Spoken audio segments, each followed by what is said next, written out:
Start recording. Good morning. Welcome to the IGSHPA Town Hall for September. I'm Jeff Hammond, Executive Director at International Ground Source Heat Pump Association. I appreciate you joining us this morning.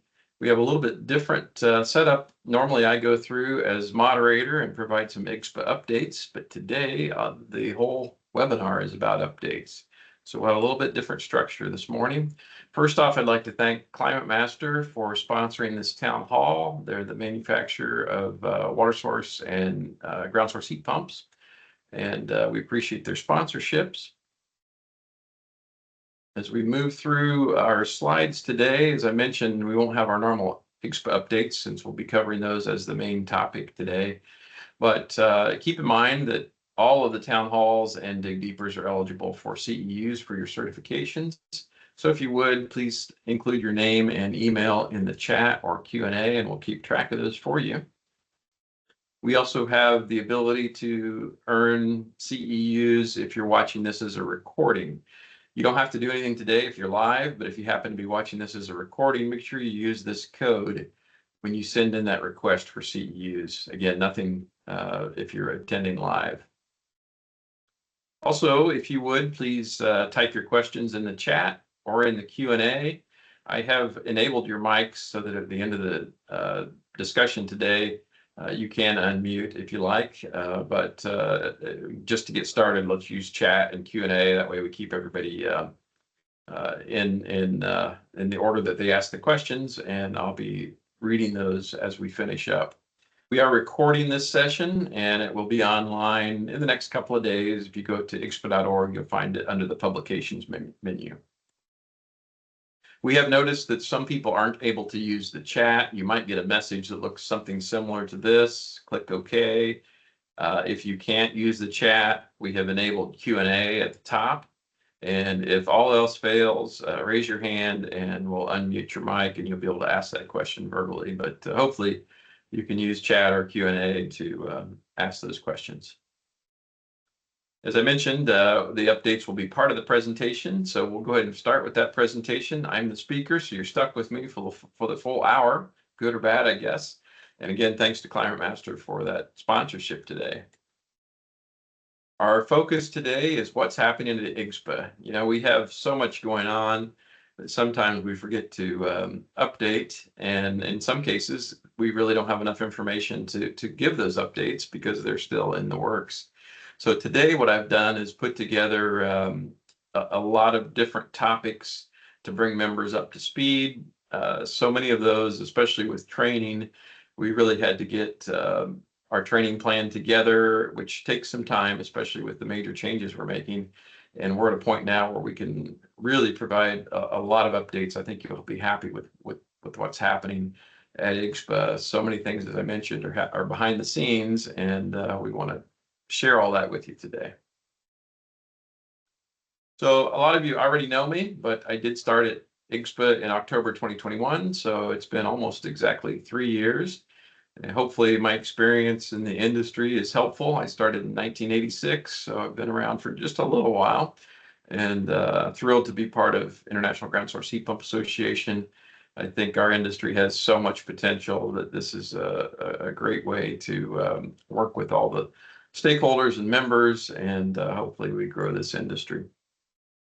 The topics I'm going to go through today are some history for those of you who may not know about IGSHPA from a standpoint of where it came from and where it is now.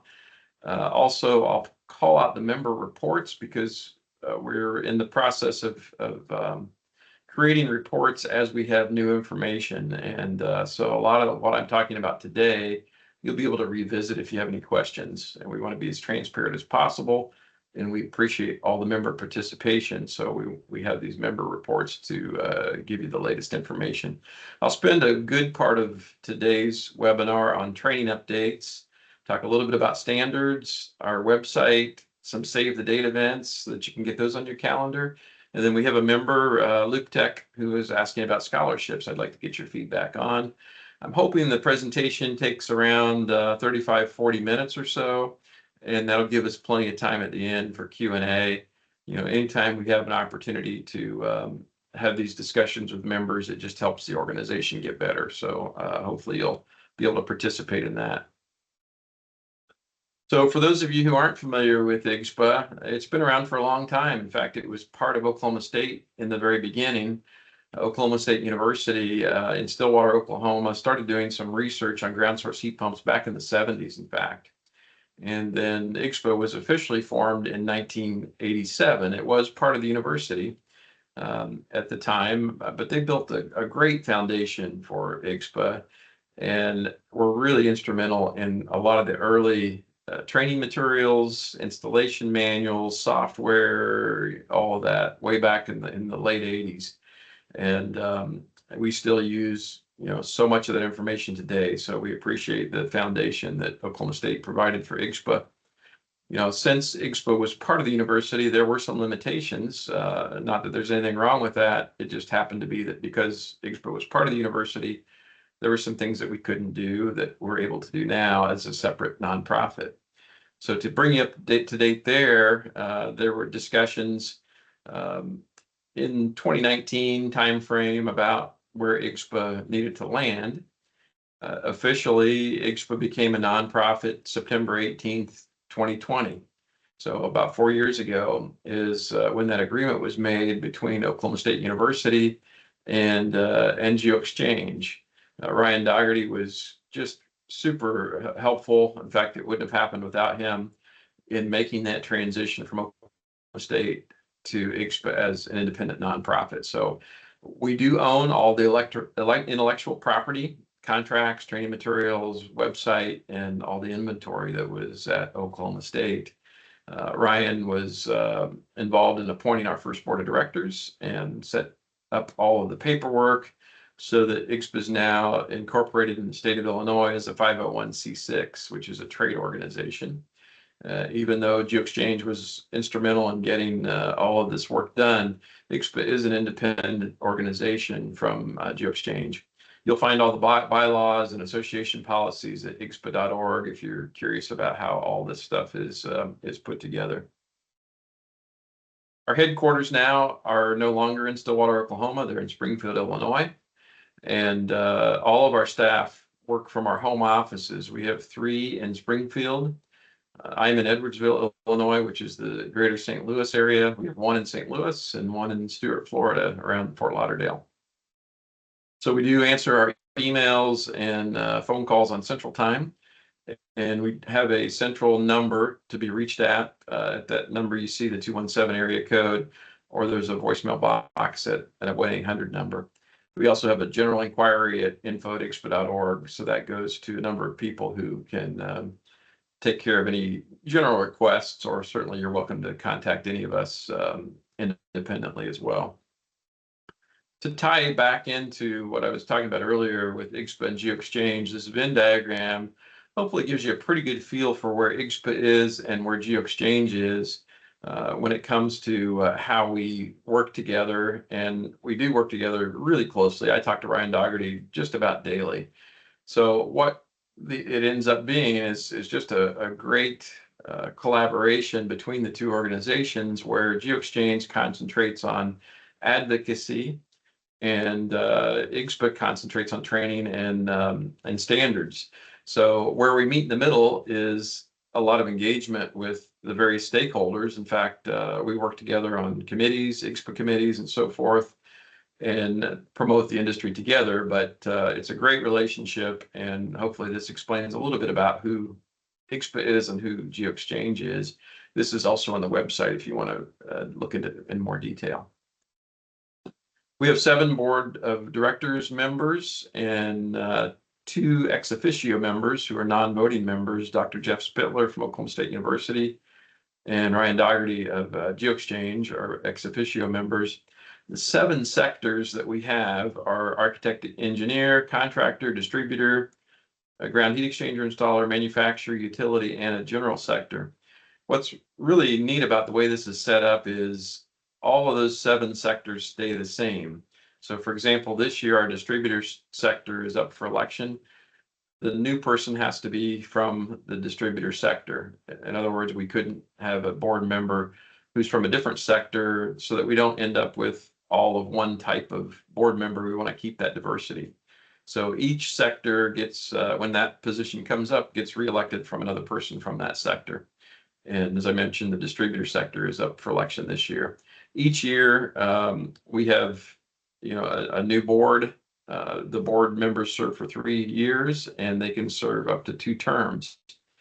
When that new board member is elected, then we vote. The board votes for officers, which in this case you can see we have 4 officers: chair, vice chair, treasurer, and secretary.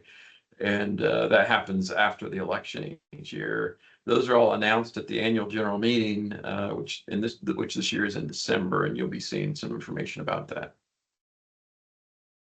So what have we been working on since 2020? A lot of stuff. And in fact, at the beginning, there weren't any employees to work on a lot of this stuff. So when the new board was formed, as I mentioned, Ryan Dougherty had a big part in this.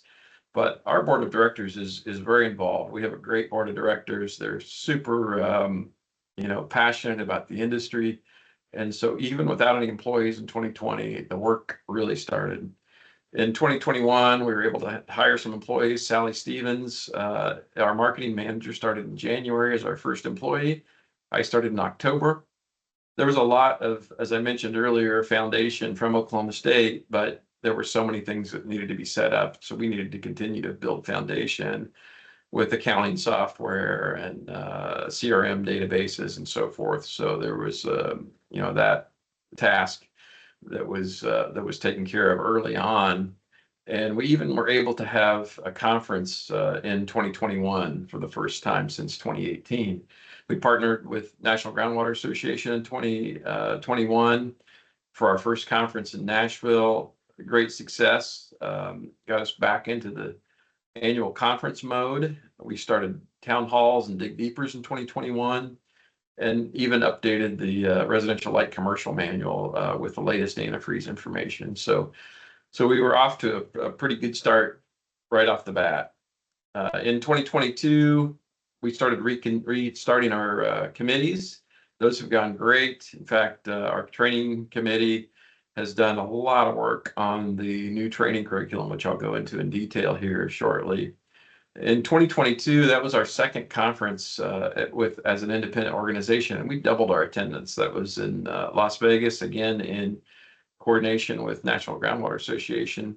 We started really increasing business memberships, and my goal really was to make sure that we were here for the long term. So 2022 was a year of building long-term sustainability, building some financial reserves, and setting up the organization so that we're around for years to come. 2023, we finally added employee benefits. I know this sounds strange, but we didn't have all of those benefits in 2021 or 2022, but we were able to do that in 2023. We had a 50% higher attendance at our 2023 conference, again in Vegas and again with NGWA. We were able to redo our public websites, started working on some marketing campaigns, and actually added 4 new employees. So we have 6 employees now. 2023 was also our starting point with CSA Group. I'll talk about that more later as well. And we signed our agreement with CSA for an accredited curriculum. So far in 2024, we started off the year with a brand new membership program. We kept a lot of the same levels, but we added a bunch more so that members have options. If you want to join as a business member, for example, or utility member or community member, you can certainly do that. But we also have some new lower level memberships, which is simply a directory listing only. And that's new for 2024. We have a retiree membership now. And then if you want to really make the commitment, we have benefactor levels. So that's a big help with, IGSHPA funding, certainly. Our member portal was updated in 2024. Now you can see your expiration dates for membership, for certification, so forth. And we did 2 train the trainer courses for some training modules. There's also now you'll find a code of ethics policy on the website. So a lot of stuff still happening. We're really picking up speed in 2024. The addition of the new employees was a huge help, obviously. And one of the areas that we really need your help on is this application database. We have a bunch of applications loaded, but we really need a lot more. You know, every day we get asked about how many schools are there, how many churches, residential applications, things like that. So we really need members' help to round out that database. Likewise, our licensing and CEU database was added this summer, and we'd love to have your support there as well. So so we continue to build value ship for members, really is what our goal is here. Our resources and trainer information has been added to that portal so that we can start really hitting our goals for increasing this the penetration of ground source heat pumps in this industry. We also decided that we were moving the annual conference back to the spring. We had some comments from members that weren't crazy about a December conference, even though we had, you know, great success. It was a little bit easier for everyone to have a spring conference. So instead of December this year, we're moving it back to March 2025 for a spring conference. And it's only 3/4 of the way through the year, so you'll still see a lot of stuff happening in 2024. Yeah, what I talked about earlier is available in the member portal resources. So if you log on to the member portal and click on member portal resources and then click on member reports, you'll see a lot of this information I just mentioned, accomplishments since 2020. Our workforce development plan is here, our training plan is here, information on the new standard, industry resources, and a report that was put together by HEAT and IGSHPA on the Geothermal Market Capacity Coalition and Centers of Excellence. So you'll want to keep up to date with the member portal. There's stuff being added all the time. There are literally daily changes to the website. So I think it's worth coming back and checking out all the latest. Of course, we will notify you through emails and social media, through blogs, news stories on the website, and so forth. So you'll want to check those out. That's going to give you a pretty good feel for what IGSHPA is doing as an organization, and the utmost importance is that members see that IGSHPA is doing what is best for this industry and for members. So we welcome any feedback as you start to read through this stuff. I want to spend a lot of time on training because that is really the strong focus for IGSHPA and has been since 1987. So we have a pretty big task. Over the past 3 years, after we restarted that training committee and the subcommittees, we knew that there was a lot of work. And we had a great foundation, as I mentioned. One of the training courses, the accredited installer, has been around for decades, and it's been a great course. The challenge is that we need to break that course up into smaller bites. As our industry grows, we're going to have a lot more specialization. So we need modules that are specifically for that job, not a broad curriculum. We hired a technical director, Greg Kurtz. Many of you may know he's been in the industry for many, many years, and that's helped jumpstart our efforts by far. The training committee is great, but everybody has full-time jobs. So we could only ask so much of volunteers. Greg is that liaison between the training committees and IGSHPA staff. We've accomplished, just since Greg has been here, a residential installation technician module, a residential service tech module, a Geo 101 for rural electric co-ops. We're working on one for investor owns and munis. And we just did a new course last week called Selecting a GSHP Team. So that one was a pretty cool training that we did for the GSA, General Services Administration. We also, with regard to training, contracted last November with CSA Group for an ANSI accredited curriculum and a certification program, which I'll get into in details. There's a lot of training in the works. And as I mentioned earlier, that was really the purpose of this webinar, is because there's so much happening that members don't even know about. Now we're at a point where we have quite a bit we can talk about. Before, we could talk about it in broad terms, but we couldn't give you the details that we can today.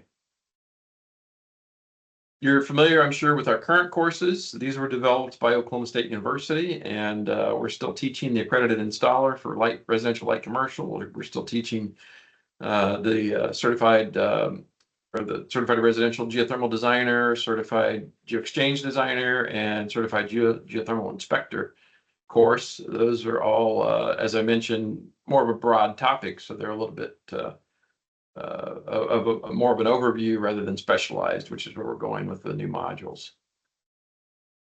Our IGSHPA training committee and staff is working on modularizing that accredited installer class, and it will become one specifically for technicians, one that's concentrated on design.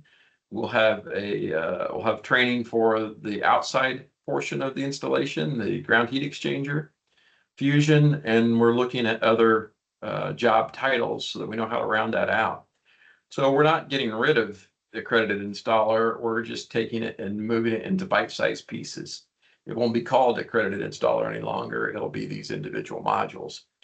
And with CSA Group, that gives us the ability to have accredited curriculum. CSA is an international organization, so they can do the ANSI accreditation for us and also help us with certification, which gives us an IGSHPA CSA certification for these modules. This is the list that we looked at when we were trying to determine how these modules should be split out. It's not to say we're going to have 14 modules, but we are going to have 14 jobs that we need to look at. And this came out in 2013. It was a report requested by the U.S. Department of Energy, put together by Geothermal Heat Pump Consortium, which is now GeoExchange. And it's a really comprehensive report. Each one of these jobs has a lengthy job description. Some of the titles I think may have changed since 2013, some of the responsibilities possibly, but this was a great blueprint to show us how we're going to change as the industry changes. For example, we start to look at these really large systems, maybe it's a district system, for example. Now all of a sudden you may have individuals who only are dealing with the laterals or the tie-in or whatever that might be. So they're not going to care about the inside piping necessarily, or ductwork, or some of the other things that are a lot more specialized. So this is really our blueprint for this new training program. We also had great commitment from our heat pump manufacturers. We met with Bosch, Climate Master, Intertech, and Water Furnace late 2021, and they all four agreed to teach our new Install Tech and Service Tech modules in place of their current service installation courses. And we've already had some of those occur. So all they'll do is add their control specific items, their brand features, things like that, and you get the best of both worlds. It's a one-stop shop. So you get the IGSHPA credentials and you get your specific manufacturer information. So we've had, I think, 2 of those occur already, 2 install techs and 2 service techs, just since those were announced. And we had our first Train the Trainer just last month with 18 attendees. So we're pretty proud of those agreements. I think this is a great start in modularization for sure. To give you an idea of how all this stuff is happening behind the scenes, we're not getting rid of any of the current training because we still need it. So all of that is still offered today. As I mentioned, they're a little bit broader than they need to be, but that's okay because the new modules are coming out.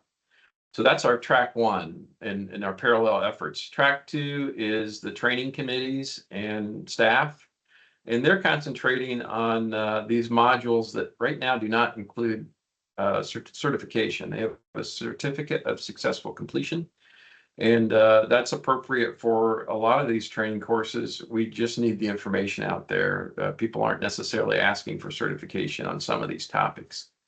Track 3 is our agreement with CSA Group, and these are accredited courses, and they'll have certification paths. So we're concentrating first on our commercial training with CSA. That's the one that needs a lot of work from a standpoint of how it's taught. We can't ask for 3 days of people's time in a lot of cases. Some people are certainly willing to commit to that, but we need to have a lot of different paths to get that commercial training, and I'll go through that here shortly. And that's going to be partly by in-person training, instructor-led training, but also we have a lot of self-paced modules that will tie into all of this. So that's our third path. We also have a fourth parallel path, and this is something that IGSHPA hasn't really concentrated on, is driller training. You know, really drillers are the experts when it comes to drilling, and IGSHPA has never really focused on teaching drillers how to drill. It just wasn't appropriate. So we're partnering with a lot of different stakeholders on driller training. In fact, this week there's a training going on in Massachusetts with Heat and Brock Yorty, and they're working on a driller training and apprenticeship pilot program in the Boston area. So we're pretty excited about that. We're talking to National Groundwater Association, Fleming College in Ontario, a number of different unions, which will be really important as our industry grows.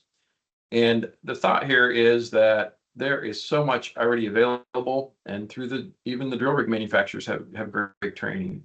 So those will be discussions as well, but there isn't any reason to recreate the wheel.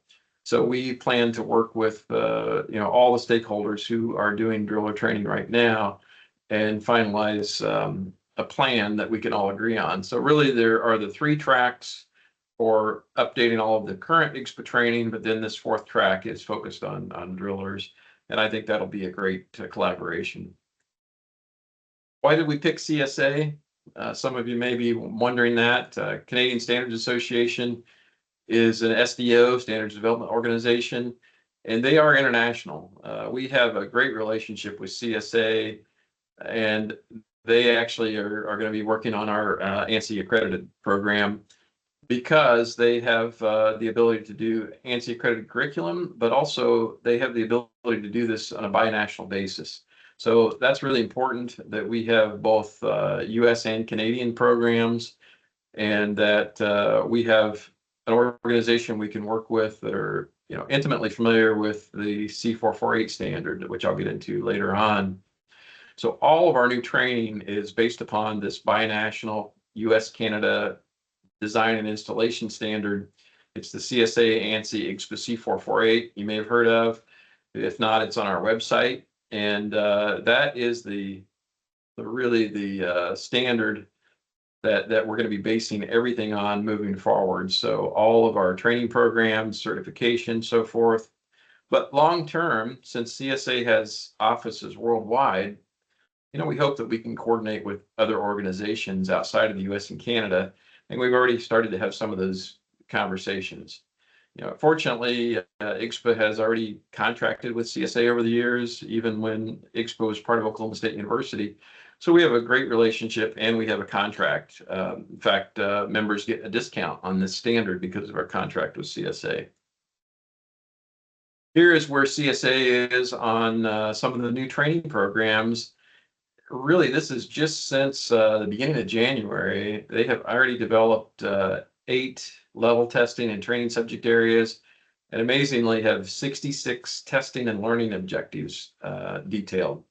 So the concentration, as I mentioned earlier, first is our commercial designer, and another key role is the inspector course and residential designer, but there's some adjacent jobs identified. This comes from that DOE report I mentioned earlier with the 14 different jobs.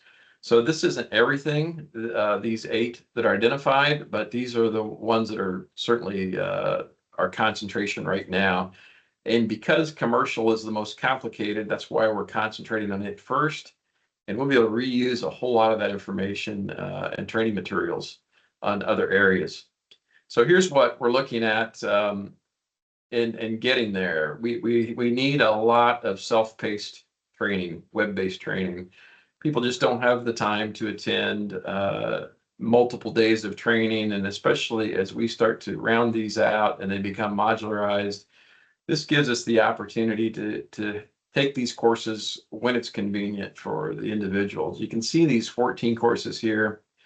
Some of them are going to be prerequisites so that we can actually have the ability to allow people who have experience to go right into some of the instructor-led courses. But people who may be new to the industry can learn ahead of time at their own pace. And once they're comfortable, then they can go to these instructor-led courses.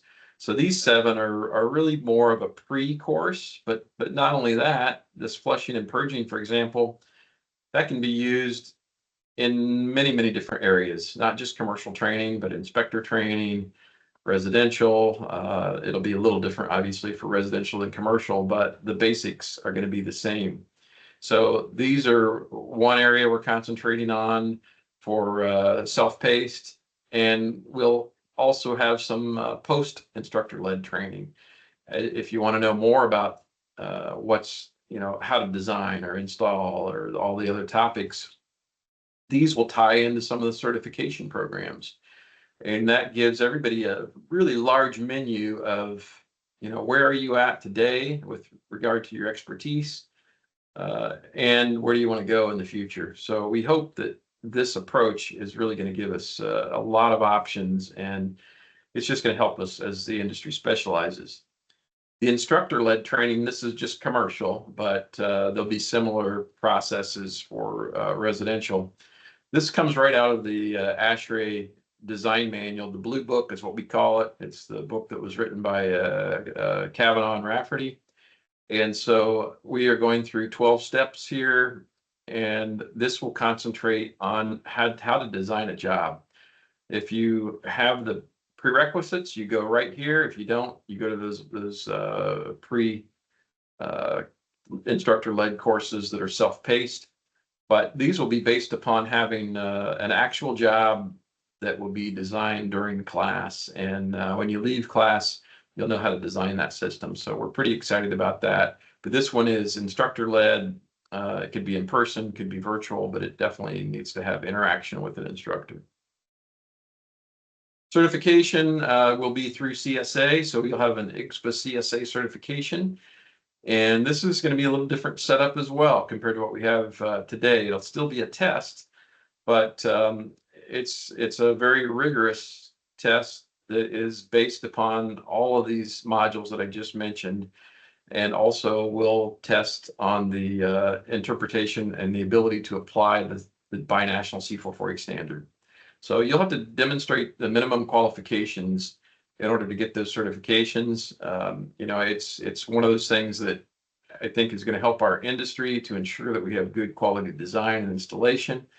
But it also gives us, a lot of opportunity to work with utilities, with state, provincial organizations, the federal government, and give some assurance on, this is going to be a good installation. And that's really been, a big deal as we grow, because we don't want bad installations. We want good quality designs, and we want to make sure it works like it's supposed to. So we're pretty excited about certification. Then moving on to standards, because the training is going to be based upon the binational standard. There's a new edition coming out at the end of this year, and it will have, a lot of changes. It just went through public review, the comment period anyway, that was closed on August 6th, and it will be balloted this month from the technical committee.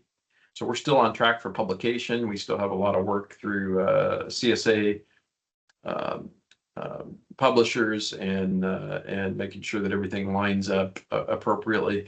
But you're going to find these items here in kind of a bluish green font are new to the next edition of the standard. District systems is a pretty big deal everywhere in North America and internationally, really. So there's a whole new section on district systems. There's a new section on energy piles, energy foundations, and a new annex on wastewater energy transfer. We also have all of the various sections here slightly changed in that anything that was duplicated, for example, if we had the same clauses in vertical and horizontal, those got moved to general. So we've removed a lot of redundancy, and we've added a bunch of information on these 3 areas, plus new piping materials, new heat transfer fluids, and we've really gone through every clause and made sure that it's appropriate for our growing industry. So what's nice about this, the timing is just great. As we introduce these new modules, they'll be based upon a brand new standard. Of course, it'll change quickly once we, our industry evolves, but that's okay. It's meant to be changed. So we're expecting to publish it in December. We will be sunsetting the 2017 standards when this new edition is published. So today we have the 2016 edition of C448, and 2017 IGSHPA standards are still on the website, but we'll be taking those down as soon as this new edition is published, and IGSHPA will be adopting this C448 standard. I think that'll help with consistency, because that's really important that we're all using the same information for design and installation. And because the training is based on the standard, it's important that we have one standard that we're looking at. We will end up with special pricing for members. I don't know what that'll be yet, because I don't know what the new standard costs, but our current edition is a 35% discount. So hopefully we'll have something similar. If you're an IGSHPA member, you'll get a discount on the new standard.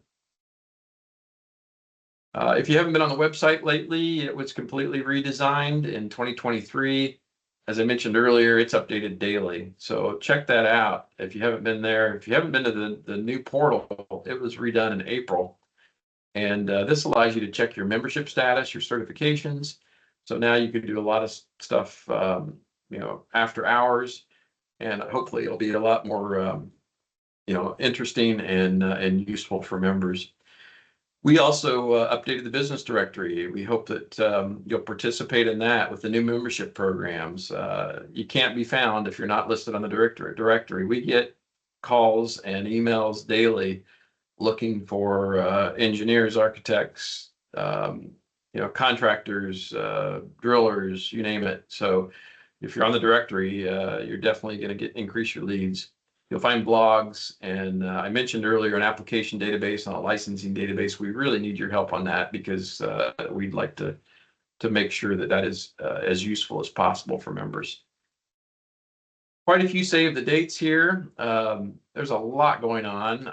Since we're moving our general meeting, our annual meeting, I should say, back 3 months from December into March, we still need to have an annual general meeting. And so this year we're going to do our annual general meeting virtually via Teams. So make sure you have that saved on your calendar, December 5th at 10 a.m. Central Time.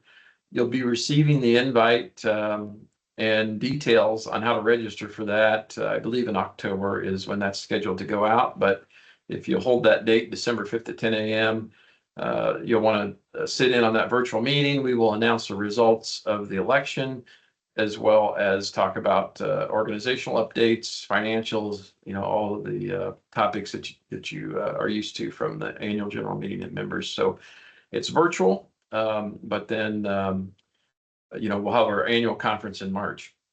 So this year, we still have a great relationship with NGWA. We're not partnering with them on the conference, but we do have a booth. We're sharing a booth with GeoExchange. And so we will be in Las Vegas, December 10th through the 12th at NGWA's Groundwater Week. And I think that'll be a great conference. We have one whole track on topics for ground source. So we're excited about that, being able to make sure that the drillers who attend that conference learn as much as they can about our industry. And then our annual conference now will be in Champaign in 2025. We're partnering with Geothermal Alliance of Illinois.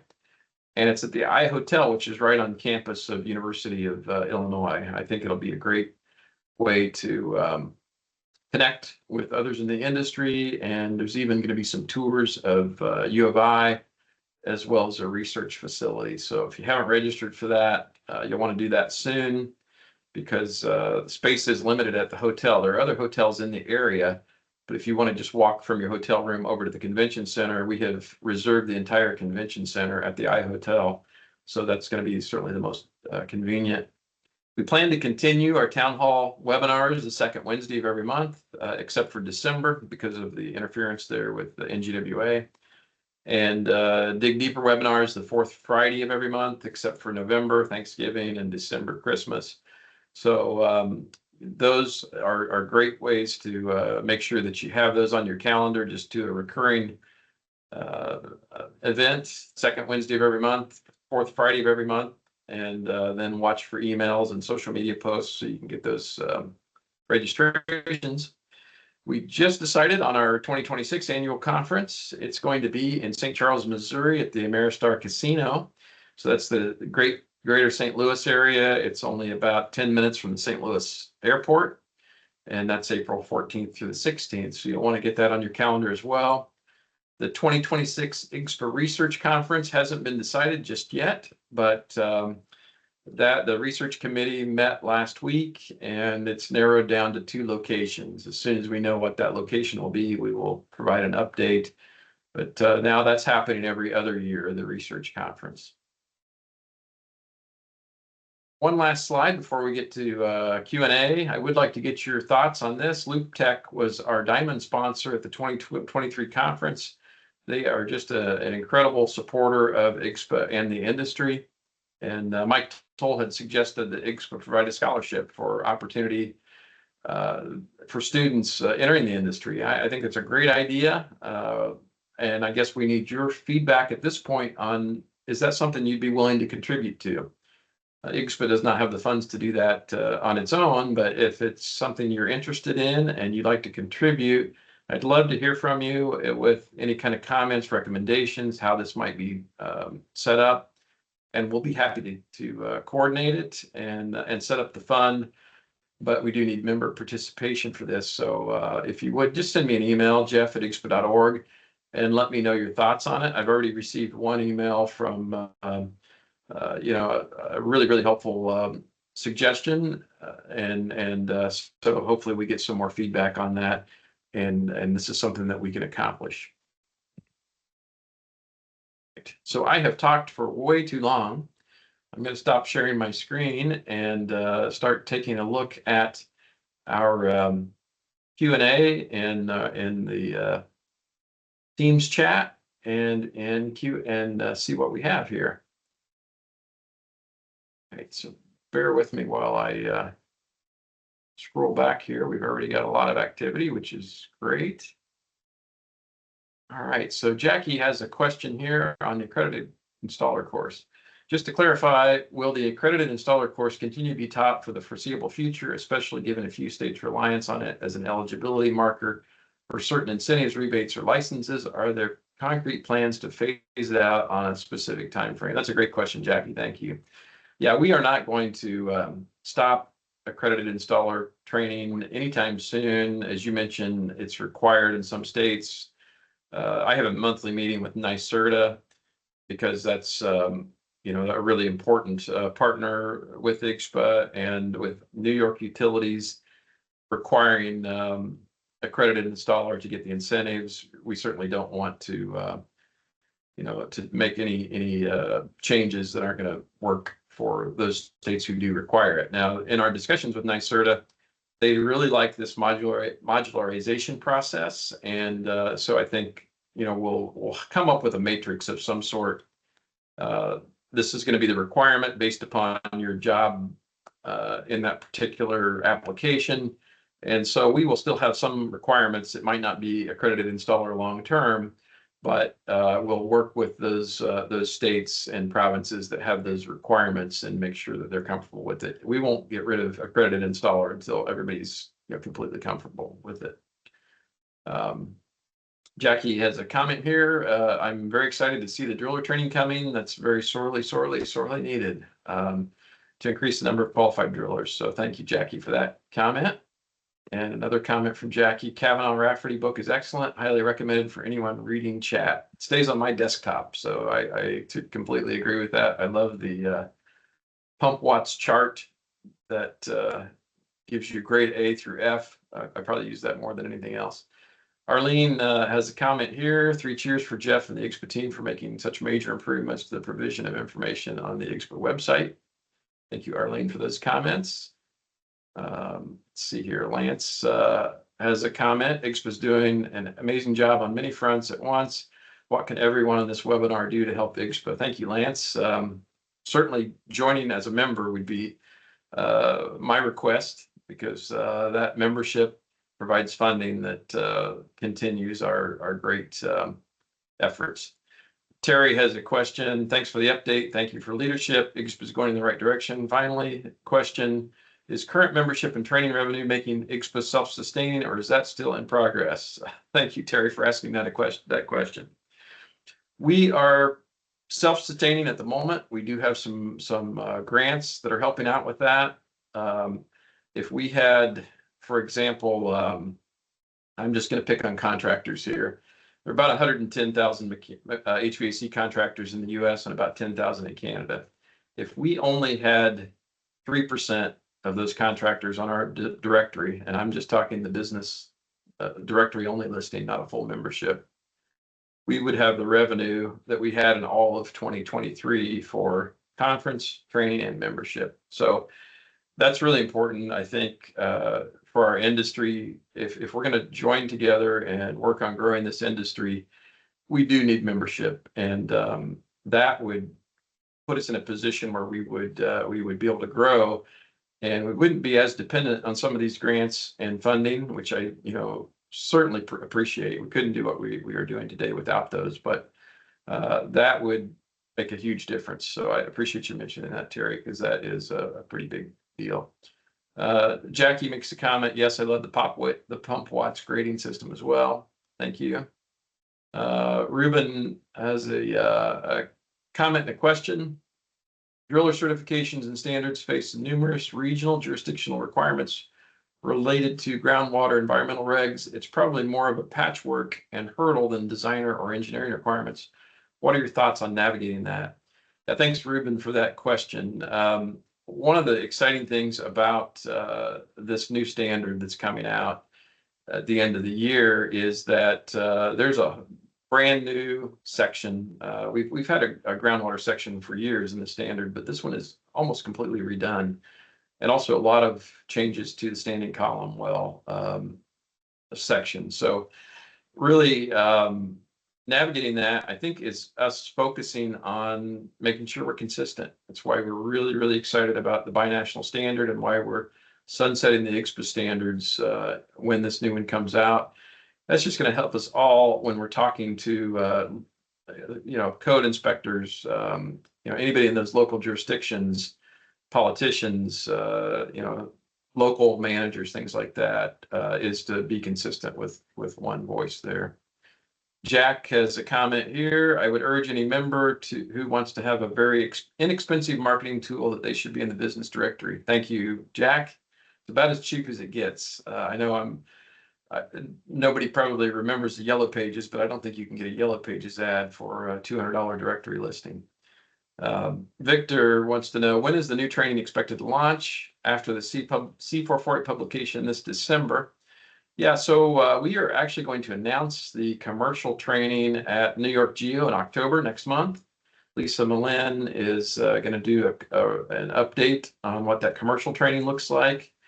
And we expect to have it available by summer. The rest of them, our target date is the end of 2025. So it's on a really aggressive time frame, which is why we're doing those parallel paths of training, keeping the existing training, working on training through our training committees and staff and the CSA group training.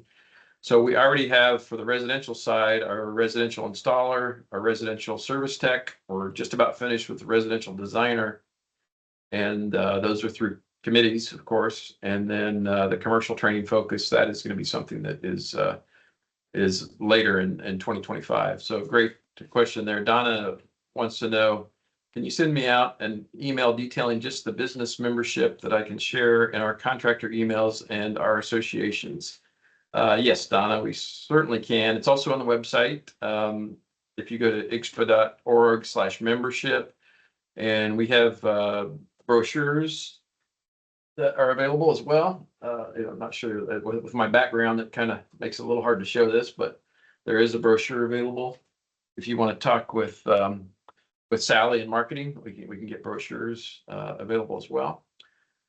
Steve wants to know, can you provide an overview update on National Geothermal Month? 2024 was the first effort, to be followed by NGM 2025. Advocacy and committee task force is busy planning for round 2. stay tuned. So I think Steve already gave us an update on that, and our advocacy and communications task force has done a fantastic job. That is our state and provincial associations, as well as a lot of different stakeholders, and that doubled our social media activity this past April, with National Geothermal Month. It doubled it, so we were pretty excited about 2025. Carl asks, if 14 modules now rather than AI, who can integrate all talents on a given project? Is there a system integrator ID? Yeah, Carl, we'll have a matrix of some sort that hasn't been determined exactly how that's going to look just yet, but most likely our inspector training will integrate a lot of these talents. So the person that's managing that project will be able to work with all the various certifications and individuals who are getting those certifications. But that will be forthcoming probably this summer. We'll have a better feel for how all that stuff integrates. Obviously, we have a designer that will be a crucial part of that. We'll have then all the various parts and pieces of the installer side of it, and so forth. So it will be integrated. I think we'll probably even have a matrix that says, accredited installer was this, how these other modules tie in. Same with inspectors, same with commercial, that kind of thing. So great question there. And we have some additional questions. Keep them coming. This is great. Victor wants to know, could you please provide an update on collaboration with GeoExchange in regard to lobbying for changes in IRS regulations on the ITC? I've not seen any IGSHPA or GeoExchange publication recently. Also, it would be great to get Jacob Goldman back for an update on the latest guidance. Yeah, I think Jacob Goldman does a fantastic job, and we do have a couple more slots, I think, for Dig Deepers. We should reach out to him. The collaboration efforts are ongoing. I mentioned I speak with Ryan Dougherty just about daily, and it's a tough it's tough to make changes happen in DC, but I'll tell you, GeoExchange has just an incredible effort going on with lobbying. They have hired, I think, 4 individuals now and a lobbying firm, and they're making some really good progress. I can't say that we have any news to provide updates on, but that's super important. Domestic content is super important, and as soon as we have something that can be announced, that we'll put together a press release. That'll be a news story, and we'll make sure that everybody is aware of it. So it's not that we haven't been sharing anything. It's just there hasn't been anything to share just yet because they're working so hard at getting everything in place. So that's really a great comment. And with that, I think I'm through all of the Q&A and the chat. What a great experience. I certainly appreciate everybody's feedback here. I hope that my update was helpful to you as members, and always feel free to reach out if you have any suggestions or comments. I don't know if any IGSHPA staff has any thoughts that they want to add. Feel free to speak out. All right. Well, thank you so much again. I'll give you back 5 minutes of your day. Really appreciate everybody's support of IGSHPA and the industry, and anything we can do to help, don't hesitate to reach out. Thank you so much. Have a wonderful day. See ya.